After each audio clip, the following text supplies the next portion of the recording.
Do you know why it's so easy for foreign men to find Chinese women? Have you noticed that? Many foreigners, in their own countries, might be nobodies. Maybe they can't even get a job in Hong Kong. But when these foreigners come to China, they suddenly become very sought after. Chinese men are facing intense competition to find a partner, but these foreigners can date 3 or 4 girlfriends a month here in China, and it's something quite common. Are they treating Chinese women as a pastime? Some women think that foreigners are so fancy and voluntarily throw themselves at them, becoming what we call bootlickers. If you're this proactive, why not find a Chinese man to spoil you? Wouldn't that be better?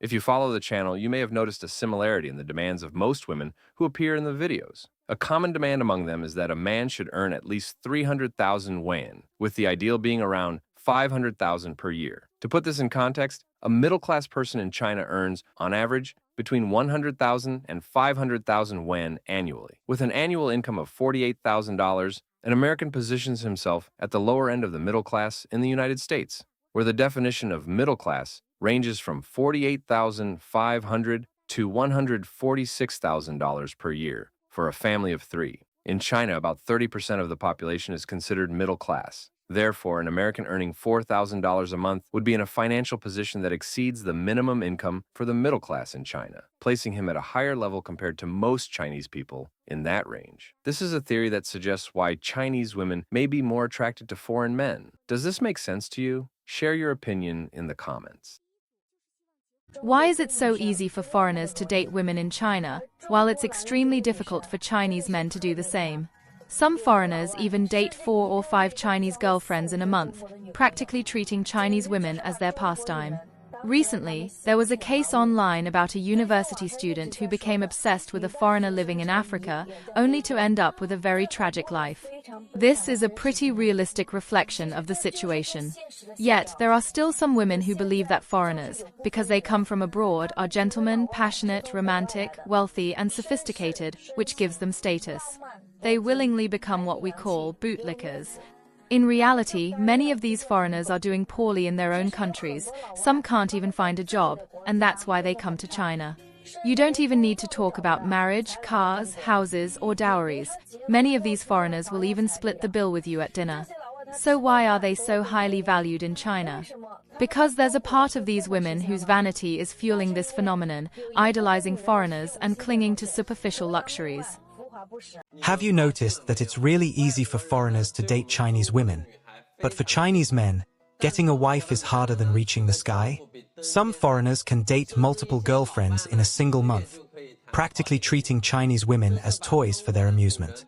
Previously, there was a widely discussed case of a university student who married a foreigner in Africa and had a very tragic experience.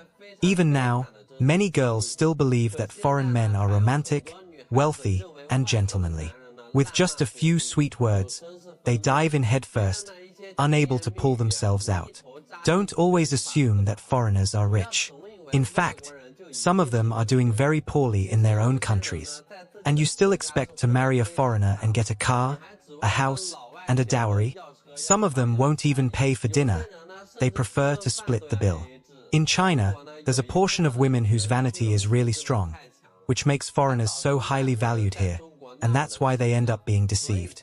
To all the friends watching this video, what do you think? Are foreign men better, or are Chinese men better? Why is it so easy for foreigners to pursue women in China, while for Chinese men it's harder than reaching the sky? Some foreigners can even date 4, 5, 6, or even 8 Chinese girlfriends in a single month, practically treating Chinese women as toys to pass the time.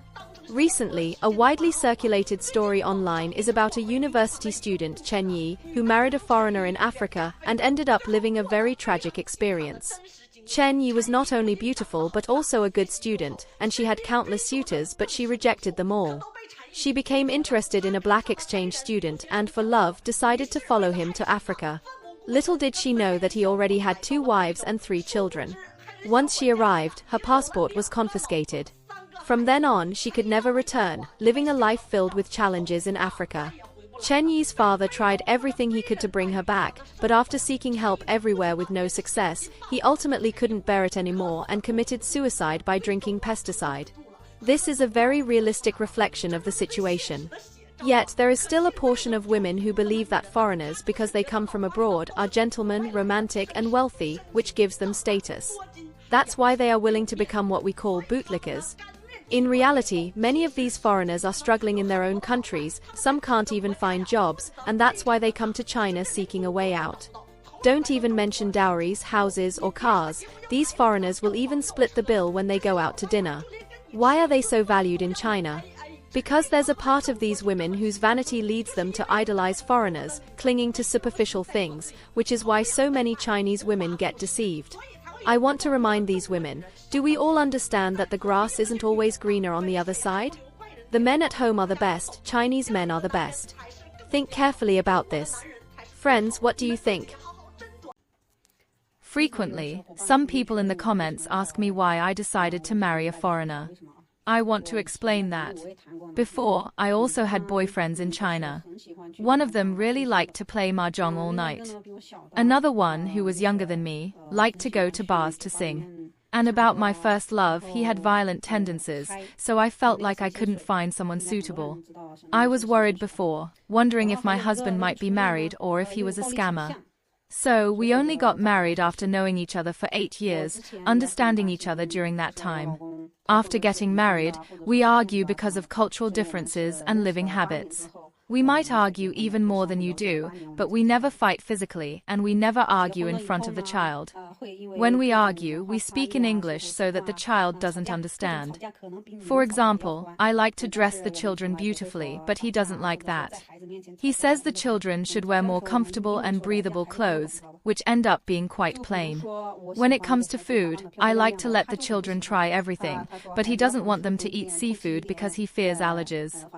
He also doesn't want them to eat too many strawberries for the same reason. I tell him they've already eaten them and never had allergies, so it's fine for them to eat. And so, these little things lead us to argue and create conflicts. Overall, my husband is better than many men.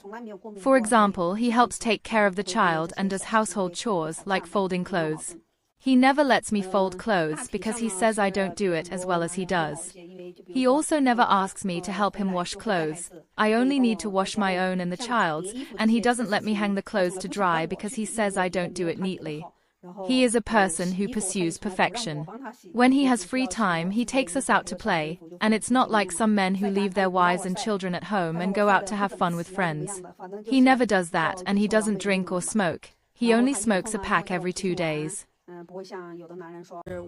How did I end up marrying this old American man who is 20 years older than me? The first claim is that I came to America to get a green card and, having no other choice, ended up marrying an old American man. The second claim is that I am lazy, don't want to work, and looked for someone to support me, so I found an old American man. First of all, regarding the first claim, I have never been to America. On the contrary, I met this foreigner in China. Although I was already a divorced woman with a child, marrying a foreigner was definitely not part of my plan. In fact, due to various setbacks, I had secretly made up my mind that I would never marry again and would spend the second half of my life with my daughter.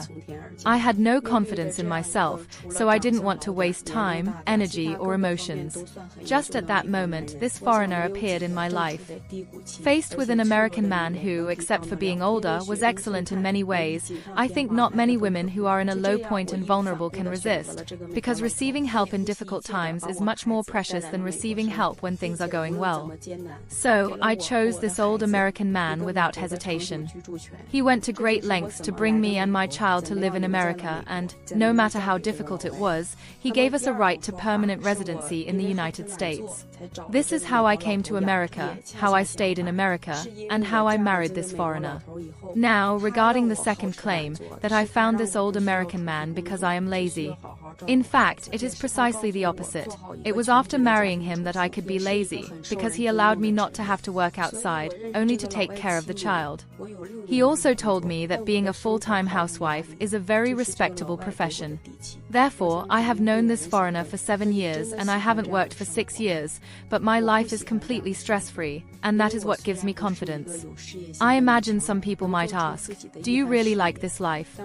I don't like this life because, although I'm not a career-driven strong woman who can have a successful career, I was also someone who worked hard to make a living.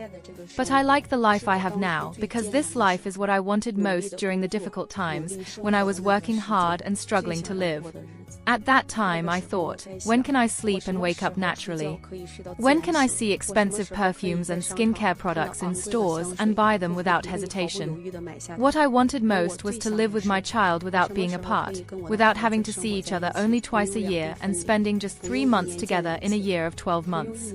These were perhaps once my dreams. When I was struggling to achieve these dreams, it was this old American man, whom many people look down on, who helped me realize them. So rather than saying that I like the life I have now, it's more accurate to say that I cherish the life I have now even more. Every day, my child and husband are by my side, and at least I feel simple and happy. And as ordinary women, what do we seek? Isn't it just a stable, secure, and comfortable life? That's why I have been so lazy in recent years.